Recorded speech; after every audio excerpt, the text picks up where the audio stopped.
and welcome back to another amazing episode of the Third Shield Pokemon Go PvP podcast. Guys, in this episode I have the champ, no, not Machamp, the champ back. Speediest Chief 2 is here with us today, back on the podcast, but now with a big giant cup in his back. And that is the, I should say, is it World Champion at this point, right? Yeah, that's what I thought. So World Champion. So Speediest Chief 2 now is joining us as the World Champion. So Speedy, Will, thank you very much for coming back on the podcast. Absolutely, Daniel. Thank you so much for having me again. This is always such a fun show, and you've grown so much since the last time we did this, and all your videos are great. So if you're watching this and you enjoy this interview, make sure to hit subscribe and like. This is a really, really great show, and you're going to love it.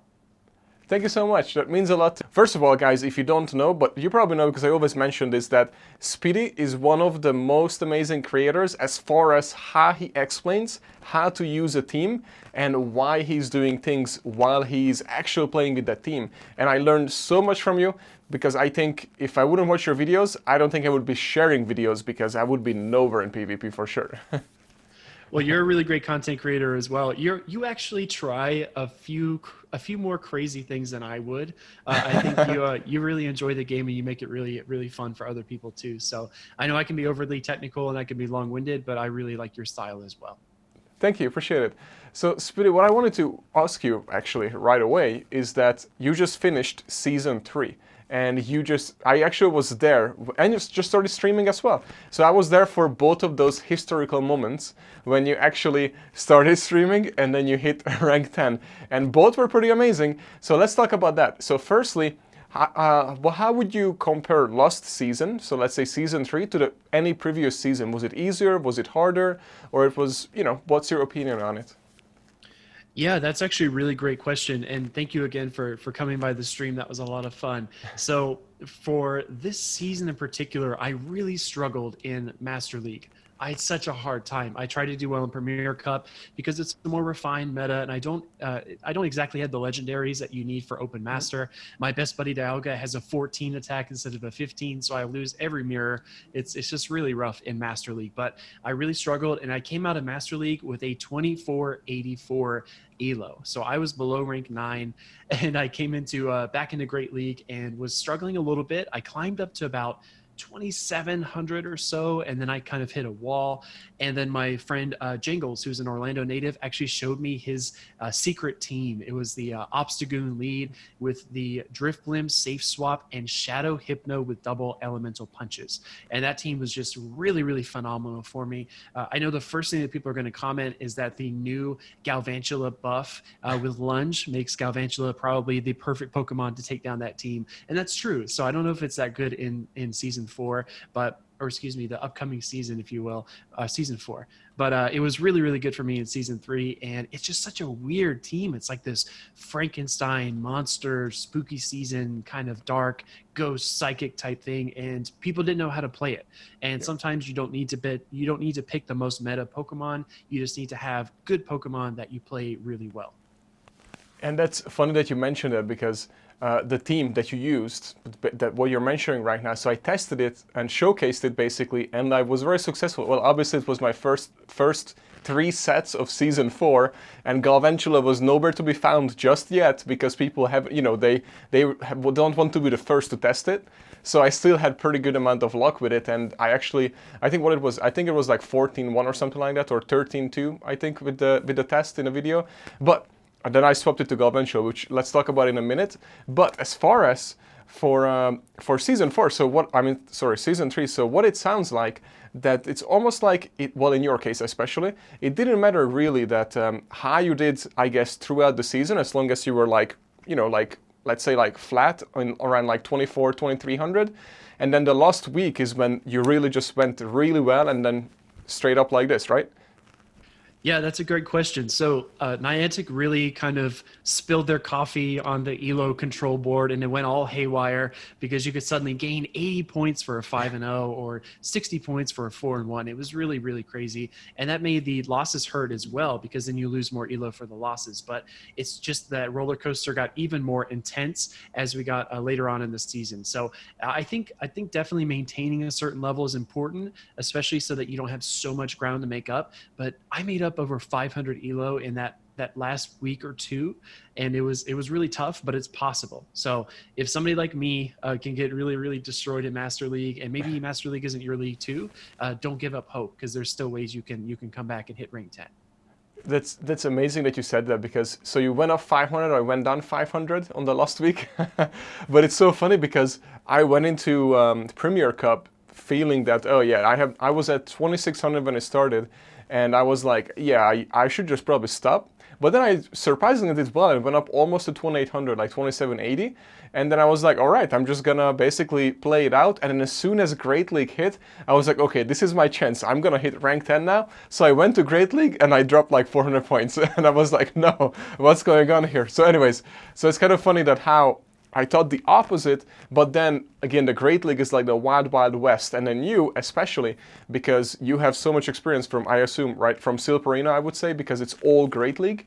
It's for you, if I face you in Great League, more than likely, you will outplay me at any time because you have just such a bigger knowledge than I do compared to like even the, the lineups. Yeah, that's actually a really good point as well. So there's something that I call the wilderness of the Great League, and it's probably around 23 to maybe 2700. It's really, really crazy. People bring the wackiest stuff. I ran into an Emolga Whimsicott team.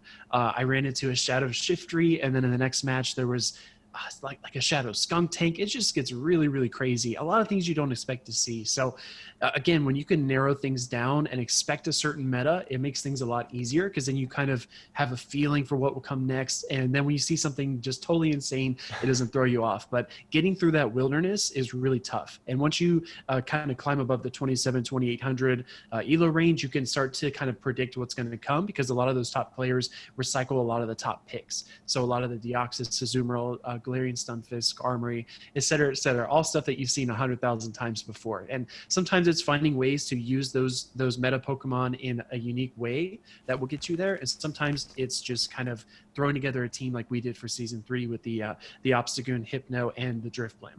And I want to say as well for Master League, I think it all comes down to understanding, because I know one of the best Master League players, I think, in the world, and she actually climbed quite a bit in Master League this season, but she came from the Silph Arena as well. So it's kind of surprising to see that. But if you can enter the Master League where the meta is a lot more narrow, it all comes down to knowing those matchups and knowing how to get yourself out of certain situations, just like she did. So she's somebody who came from Great League but excelled in Master. So it's kind of all over the place, and yeah, everybody has their strengths.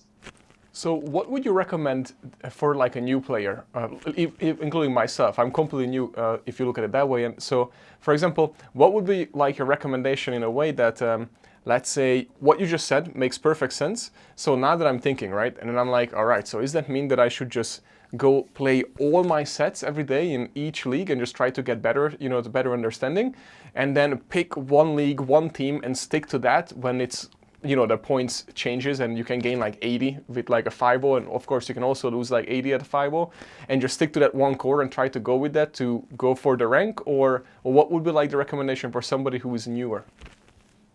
Yeah, that's actually a really great question. So not every team has its flaws, and not any one team is perfect. And that sounds so cliche, and it's so played out. Everybody's been told that, and you can have all the coverage you want on your team, but if you get hard counter, there's really not a whole lot you can do. So having a team you're really comfortable with is actually very important, but there are minor things as well. So I was struggling in Great League when it came back. I kind of peaked and then kind of fell a little bit before I got introduced to that team that my friend Jingles created. And having him actually walk me through some of the explanations. So when you safe swap Drifblim into Skarmory, if you land the Shadow Ball, you can actually shield once and then farm down with Hex. And that's like a minor matchup thing that you might not realize. You might not see that in the simulations. That might be something that you just have to kind of play through and discover as you go. And kind of piggybacking off that experience was actually really helpful because it was able to kind of like shortcut the learning curve that other people might have. So when you're putting together your team, getting comfortable with it is actually really important because then you learn things like that. You can have all the best Pokemon, but if you don't know that you survive the 2 shields, if they switch in 3 volt switches too late, and then you can do this and do that, it all gets really, really complicated. So for newer players, I definitely recommend getting very comfortable with the team, but also lean on the knowledge and experience that you already have. If you're a hardcore raider and you've got maxed out legendary Pokemon, go to pvpoke.com and look at their team builder function, and then just maybe pick 3 that work really well together, and then try to kind of learn that team. If you're brand new to the game and you only have a few community day Pokemon, there are ways you can learn those as well. So there's all kinds of ways to tackle it, and not every team, or every team has flaws, and not any team is perfect. Yeah, that's a good point, and especially if what I also learned and realized from creating the content is lots of people would see a team that let's say I've seen success with, or they see you, mention you as well, that they see your team, what do you think about this? And then they, as soon as they see that team, because it looks pretty cool, then they just go ahead, spend all the Stardust, and at the second move and they start playing, and then it doesn't work, and then they jump to the next one, because every day, almost every content creator, every single day you will see a new team that is the best team, let's put it this way, right? So, but it could be the best team for that person because their play style, there's so many things. So I always try to like be clear with everybody, saying that I recommend this team for a certain type of person. Like, not everybody should play with Gengar, for example, because Gengar just have that aggressive play style that most people don't really like, you know what I mean? So if that's the case, then you shouldn't play with it. So what I wanted to ask you is that, so when people, let's say, watching the content creators to try to get better, should they like test the new teams, or again, they should just try to like formalize maybe just a few lineups for each league and stick with that for the rest of the season? Yeah, so that's actually a great question, Daniel. And I will say in season 3, I saw more of a certain kind of phenomenon that I'd never seen before. And what's happening is that these content creators, King, FP Sticks, even the Twitch streamers like House Stark or Valorash, what they're doing is they're making these really, really solid teams, and then they play them and a lot of people watch, and then they try to copy that. So the phenomenon I was noticing was that if a Skarmory lead came out, something triggered in the back of your head and said, this is probably Caleb Ping's team. It probably has a Meganium and a Shiftry. Or if you saw the Skarmory lead, King was actually running a Shadow Machamp team towards the end of season 3. And you could just say, I bet there's a Shadow Machamp back there. Because a lot of people are copying what works. And there's nothing wrong with that. It's really, really hard to build a team that's really successful on your own, and there's nothing wrong with standing on the shoulders of giants. It's what we've all done this entire time, and as we iterate and improve, it makes the whole community better. So don't ever feel guilty for stealing a team. I would definitely recommend that you stay on kind of in the same kind of wavelength as what the creators are doing, so that you know maybe what to expect. Because if you know there's a Shadow Machamp, you know there's double grass back there, then maybe you don't let your Altaria faint. Maybe that's like a strategy that you come up with. And as well, if you see a Pokemon like an Azumarill lead or a Galarian Stunfisk lead, try to think about good pairs. So for example, Galarian Stunfisk would pair really well with a flyer. Probably Tropius is the strongest core. Azumarill as well is going to be weak to grass, so it wants a flyer to accompany it. So if you see those in the lead, maybe think, ooh, there could be a flyer back there behind it, or a steel type even. And kind of making those deductions as you go through the battle will help you to predict what's in the back and really improve your win rate. So those are really good points, and obviously there's a reason how you actually became the champ and how you got to rank 10. So what I want to ask you actually, that how much preparation went into becoming the champion of the world? If you look at it that way, it's a pretty big title. Yeah. So it would be cool to hear that. And for people, just to familiarize with Silparina, so each month there's a new tournament with a new meta, and what the season is, 10 months old or 9, something like that, right? So the first season was, I believe, 9 cups, and this season was 11 cups, I believe, because we started in October of last year and went until August. So I think that might be 10 months. Not sure, but this season was longer than last. Yeah, so in terms of the Sylph Arena, that was a format that I really kind of hit my stride in because it was a draft format. So a lot of the time when you draft a team, you probably only have 3 Pokemon, maybe 4, that are going to be really good against a certain opponent, because each Pokemon kind of fills a different hole, but your team isn't as balanced as an open freestyle team or a GBL team. It's kind of more like rock, paper, scissors, if you will. So what I had to do was I had to identify what my opponents were most likely to run. So in preparation for Worlds, I practiced with dozens and dozens of the best players I could find. I would just message them and say, hey, this is my team. This is my opponent's team. How would you play this? What would you run? What do you see here that I don't see? What's your input? And I have so many people that were so just gracious to offer their time and their energy and just, take minutes out of their day to do these battles with me, because a set can take 12 or 15 minutes. And that's a really generous contribution. So I'm always so thankful people took the time to practice. But as I started to see more and more Venusaur leads when people played Ventusky's team, or I saw more and more Stunfisk leads when people played Maroon's team, it kind of gave me a larger sample size to think about what might be coming. So in the same way that you can kind of predict Go Battle League, you might be able to predict draft leagues as well, because you can identify some Pokemon that might be good against your teams, so you can kind of expect that they will come. So for the Worlds practice, I did a lot of reps, lots and lots of practice. I think I played for 11 hours the day before Worlds, 11 hours nonstop. I had a notepad and I wrote down what my opponents led against me, and I wrote down what I got, and I would write win or loss, and then I would say what my win condition was.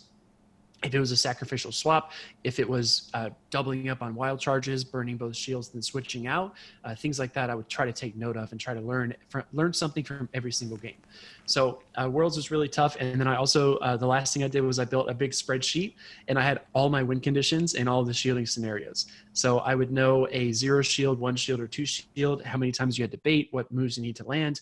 If my opponent got 1 or 2 extra attacks, what that would look like. I just tried to prepare myself for every situation. And I also wrote at the bottom in my notes how they could flip every single scenario. So if I came into a matchup and I knew I'd win the 1 shield, I wanted to know the worst case scenario of what they could do to change that. So if they needed 3 Vine Whips extra, or if they needed for me to be at 10 less health, I wanted to know those things. So I tried to break those down as much as possible. And the extra week of practice really helped. And that's what you can do in Go Battle League as well. You can say, if I have a Alolan Raichu into Stunfisk, what is my win condition? You have to land at least 2 Grass Knots. So you have to figure out a way to kind of make that work throughout the game, especially if you can't take back switch advantage with your swap in. Yeah, that's amazing. That's a little right there to tell you exactly why you actually won and how you actually won. It's a lot of work and dedication, and you actually did it, and that makes perfect sense. And I just love what you said, because so many people who are not really into the battles, they would just say, oh, the battles are stupid, because if you just win the lead, then you win. If you lose the lead, then you lose, and all that kind of stuff. But it's way more complicated than that. And of course, there's a certain time when that's true. Depends on what you run and what they run. But for the most case, I really think that it's more complicated, or I should say it's way more complicated than chess, because there's just so many typings, but chess doesn't have that. You know what I mean? So yeah, that's a good point. You do have your different kind of players on the chessboard, but there's no such thing as I guess you do have a sacrificial swap. That makes sense to kind of put your opponent in a different position, but you can't undercharge moves. You don't have different unique typings for each piece on the chessboard. There's so many different things, and I will agree, it is pretty complicated when you get down to it.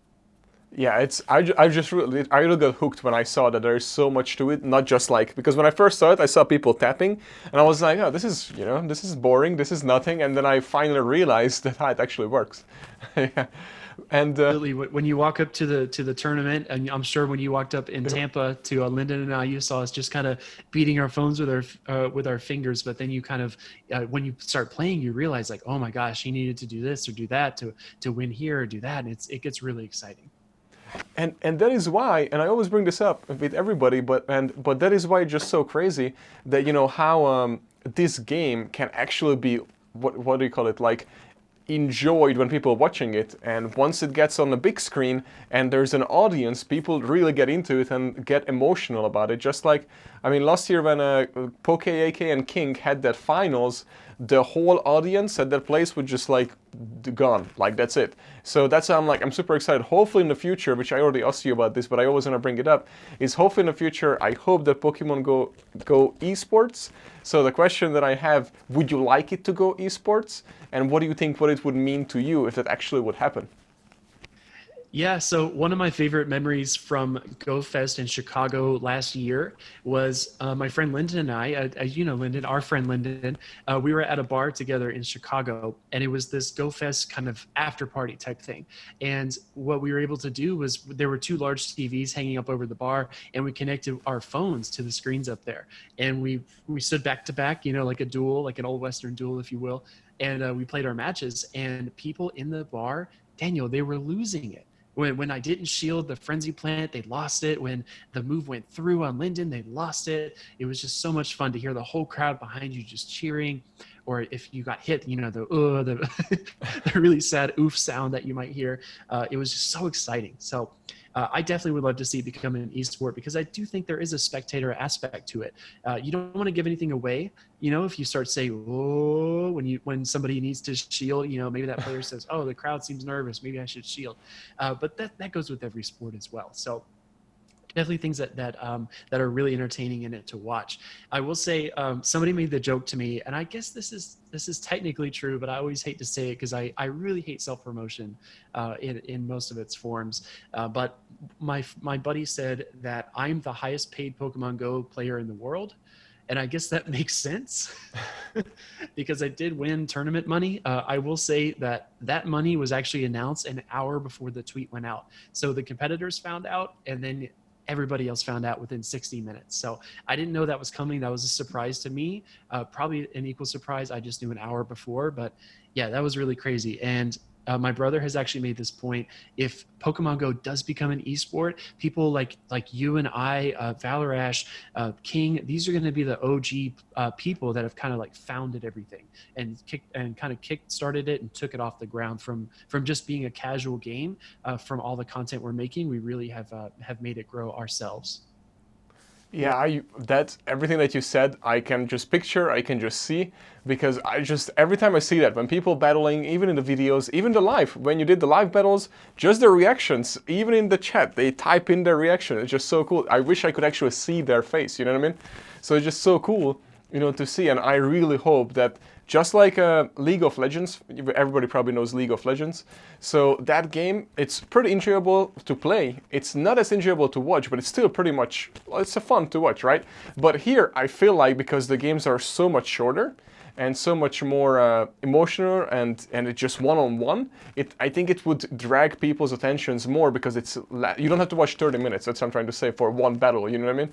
So I think once it happens, I really hope it happens soon, then it's just going to be amazing. So I really hope, well, obviously, thanks to you and King and so many amazing creators that you already mentioned, I really think that eventually it will get there. And then, I don't know if you keep track of the statistics. Well, you're obviously adding to it now, but with the stream and everything, there's more and more and more average daily people watching Pokemon Go. When I first started, I believe it was like around 1,000, and King just started streaming at that time as well.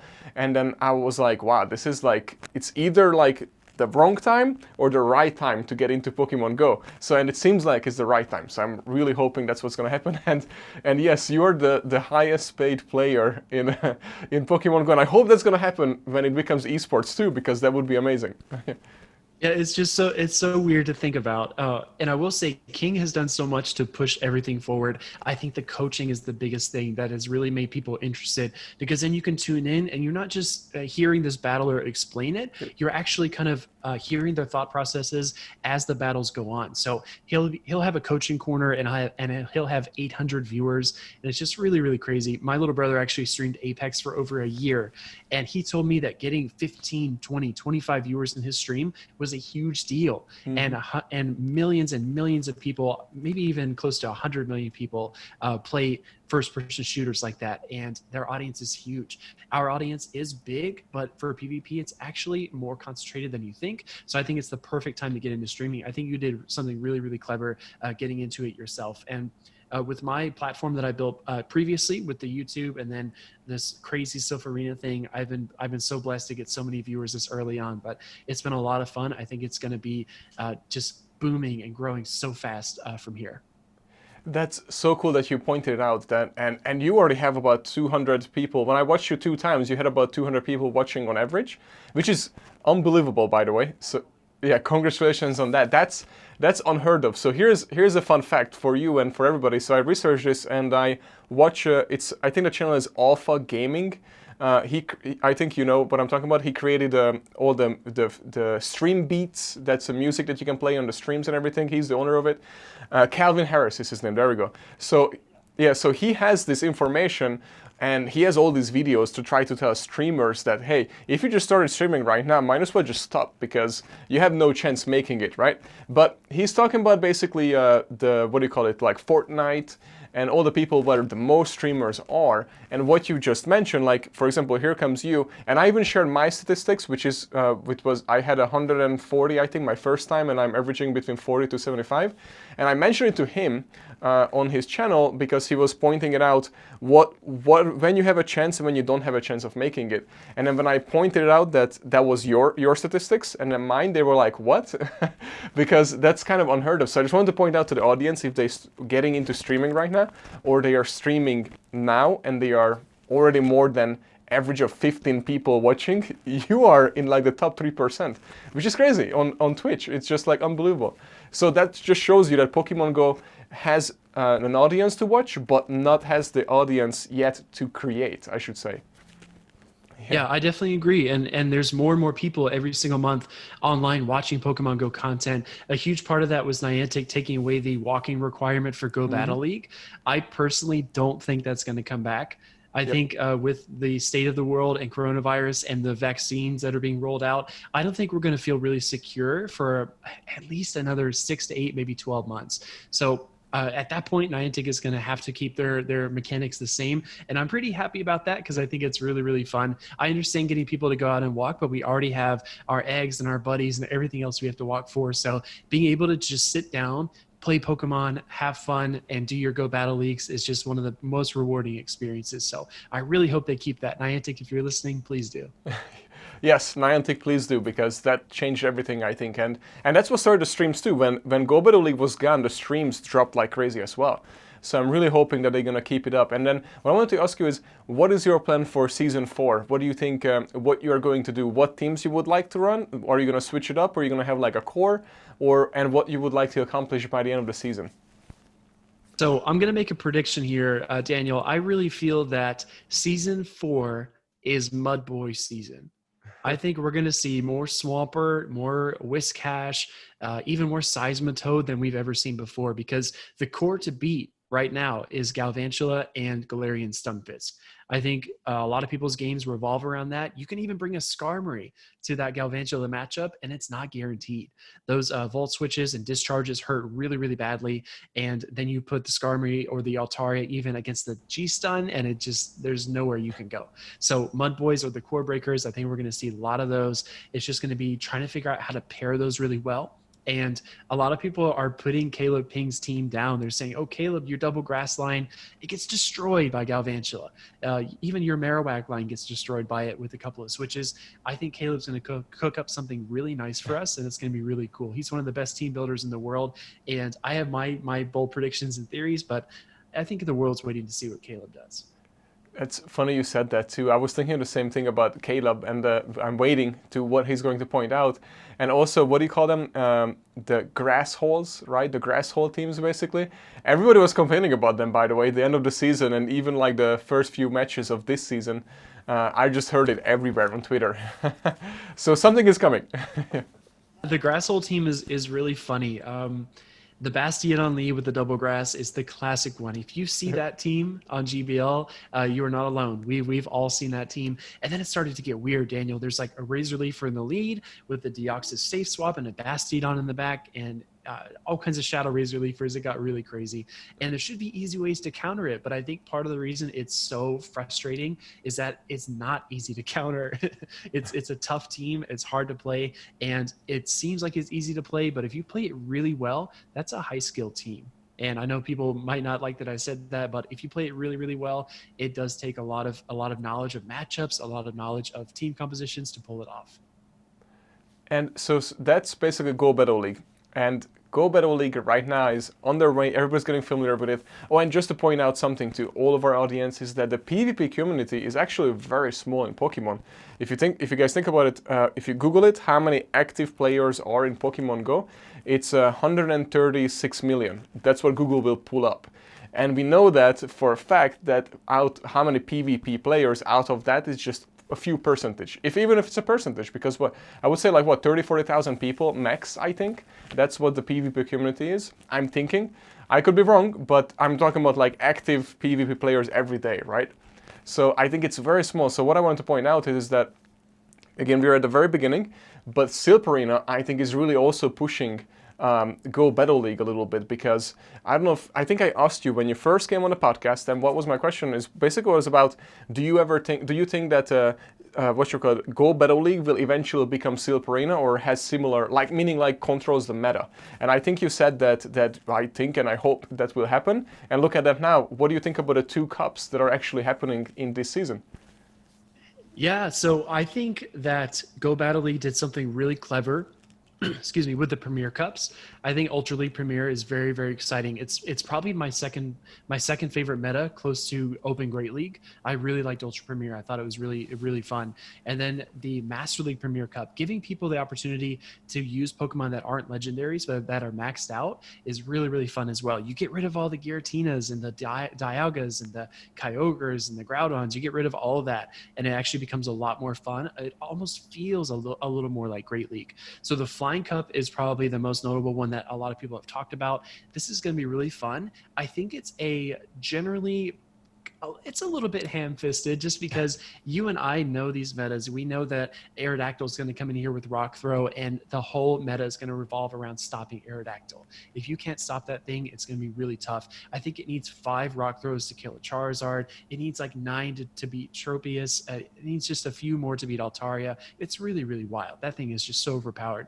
I think the Flying Cup is going to be a lot of fun, and I can't wait for that. I think that's on Go Battle Night, but I know the schedule is kind of in flux. But the big win here for the Silph Arena, Daniel, I think is the Halloween Cup. We're seeing it's almost like the Nightmare Cup, where you have the Poison, Fairy, Ghost, etc. It's almost like that, and it's so bizarre to me to see Go Battle League go in that direction. If you notice, this is a short test. The Halloween Cup is only a few days long. They're just really giving people an opportunity to try it, to see if they like it. But this came from Silph Arena. If Silph would not have been doing what it's been doing for the past year and a half, it wouldn't have happened. I really feel like Go Battle League and the Silph Arena can coexist together, but I think that the race to find tournaments with cash prizes is actually going to be very important going forward as well. Yeah, for sure. I really think that's when it finally comes in, and you and me know as well that Pokemon Go can definitely afford to actually, even in Go Battle League, they could throw away cash. They could be like, all right, you were #1 leaderboard. Here's $1,000. That wouldn't hurt them. You know what I mean? So I think it's just a matter of a time when they're figuring it out how this thing is going to work. When we see all these crash prices, and then eventually sponsors will show up too. So then Silph Arena will have all these cash prices. So I really hope that it's going to the right direction. And then as far as the Silph Arena, so Silph Arena this season, is there anything new or anything different compared to the last season that you already know, or not yet? Yeah, so I have no inside knowledge of the upcoming season. I know that they're going to come up with a lot of great metas, because what they did with the Players' Choice Cup was actually really interesting. They were able to source all these different meta ideas from tons and tons of communities and creators, and really some great minds that don't work directly with the Silph Arena team were able to submit these metas. And Silph can use those metas if they want. Maybe they take something that's really special and they change it a couple of things, and Daniel's, Regolith Cup, if you want to call it that. Oh, I just made that name up. His cup actually gets featured, but there are a couple of different changes to it, and it's really fun. So I think they did a really fantastic job with season 2, and they really crowdsourced a lot of information from the community to make season 3 even more exciting. So we are getting the Players' Choice Cup this month, and then season 3 comes in October. So we are only getting I guess maybe a month and a half off. The marathon can seem really intense if you compete all the time. So personally for me, I am trying to find a way to balance things. I never expected that season 2 would go the way that it did. In my wildest dreams, I never expected that. If you would have come from the future and told me, I would have thought you were lying. It was just too silly. But I'm just going to do my best in season 3 of Sylph, and my main goal is to just spread good vibes and try to be the best representative that I can, and increase my win percentage, because I was at 62% win percentage this past season, and I feel like I can be more consistent. So those are my goals for season 3. All right, sounds good. That's gonna be my goal as well. I'm just gonna try to tailgate you this time. But so you can do it, man. You're coming on so strong, and you're learning so much. I'm really excited to see what you do in season 3. Thank you. Which actually comes to this question with the Silparina. So what I want to ask you is that what would be like your one recommendation? Like my problem, for example, is I'm very good at going into the first matches in blind, meaning like when I see the opponent's team, I'm pretty good. All right, I'm gonna use this setup. And then I'm almost, what was it? I think when I calculated the percentage from the win, 90% of the time, I think it was like 87%, I'm just running it up, 90% of the time. So 90% of the time, basically, I would win against my opponent the first match. However, I would lose the second and the third most of the time because they are way better than me to read what I did or used, and I'm having hard time adjusting my team because I know what I just want. Does that make sense? So what would be like a recommendation for, like, let's say if you win the first match, would you change anything, or what would you adjust, or how would you go about it? Yeah, so that's actually a really good question. There are different ways that you can kind of manipulate your opponent as you continue to play games with them. In the very first round of Worlds against Mephis, the European champion, really insanely good battler, I led Obstagoon into Zapdos and ended up losing game 1. So already we start Worlds off, I lose the first game. And this is this is not the way you want to start ever. So I actually don't change my lead, because a lot of players, when they lose the first game, they kind of flail and they say, I have to change my game plan because it didn't work. But if you're able to identify what went wrong in that first game, you can make adjustments for the second game. If you think you have the right 3 to beat your opponent, something just didn't line up correctly for you. Maybe their energy management was better. Maybe you didn't swap in time. Maybe you should have kept your energy instead of throwing it before you switched. There are all these minor things. And if you think you have the right 3, stick to your guns, stick to your practice, and stick to what you know, because I ran Obstagoon in game 2 and actually caught a very favorable lead, managed to win game 2 by the skin of my teeth. I think I mud shot down a Cresselia with Swampert. And that is not how you want to win. That is very sweaty, very stress inducing. And then game 3, expecting the Obstagoon lead, Mephis went back to Zapdos, and I led Raichu. And there's other information that I gained as well. So he didn't bring Cresselia in game 1. So when I saw it in game 2, I learned it had confusion, which makes it actually a lot better of a matchup for Raichu, because the Psycho Cut lets you get to the Moonblast faster, but the confusion is very slow. So Raichu can actually outpace it to a lot of moves in those scenarios. So every bit of information that you pick up actually helps you in the next matchup. I will say as well, there's the opposite of you, Daniel. Oscar Licious is a really great battler. You might be familiar with him. I think he's been on the show, but he willingly loses the first game of most matchups, just about every single tournament he goes into. And this guy's got a 90% win rate, because what he does is he picks his bulkiest Pokemon. He goes into that matchup. He plays around as long as he can. He learns his opponent's tendencies, what they like to lead, what they like to switch, what their movesets are, what 3 they thought were best to bring against him. He learns all of it. And then in game 2, he brings all of that knowledge and he totally turns it around and crushes them game 2 and game 3. This is a guy who can go in and lose the first game, and he is the most comfortable that he has ever been at a tournament after a loss. It's just the craziest thing. So there are different strategies, and just picking up knowledge as you go is very important. Yeah, that's crazy. He told me that, and I was like, that's one way to look at it. So, and I was started thinking, yeah, maybe that's why I always win the first match, because everybody's doing that to me. But anyways, it's all about what you can learn from the first game, and yeah, you just have to recognize tendencies as best as you can. Yeah, exactly. So that's great to know. And then what I want to ask you is that what are your plans right now for YouTube and for streaming? Like, what's the schedule? Is there a schedule? And where can people find you so they can actually join you? Yeah, that's a good question, Daniel. So I don't have a set schedule for Twitch yet, but I'm going to try to do 3 times a week. And I want to do 3 YouTube videos a week as well. I kind of want to balance the platforms. I've gotten so much just attention and support and kindness through Twitch that it feels really tough. Today was my first day not streaming. I streamed yesterday and the day before, and we went up to 455 followers in 2 days. And I just don't feel like I deserve it. It's really, really crazy. And it's just been wild. So I definitely want to come back to Twitch very soon, but I want to find a schedule that is accommodating. I don't want to step on other streamers. I want to be at a good time period so I can raid somebody else. I don't want to stream when King is streaming, because I feel like he is kind of the torch that leads the community, and he needs the full spotlight when he has it. So I'm going to try to do my best to get a schedule together soon, but I want to do a few YouTube releases a week and a few streams a week as well. And as soon as I have it, I will post it all over my social. So if you're following me, you'll find it. Awesome. Thank you so much. And then what are the plans for you? Do you have, as far as for anything from season to anything you want to accomplish this, I guess? Well, you already told us for Silp and Go Battle League. So is there anything else that you maybe left out that you would want to share with anybody?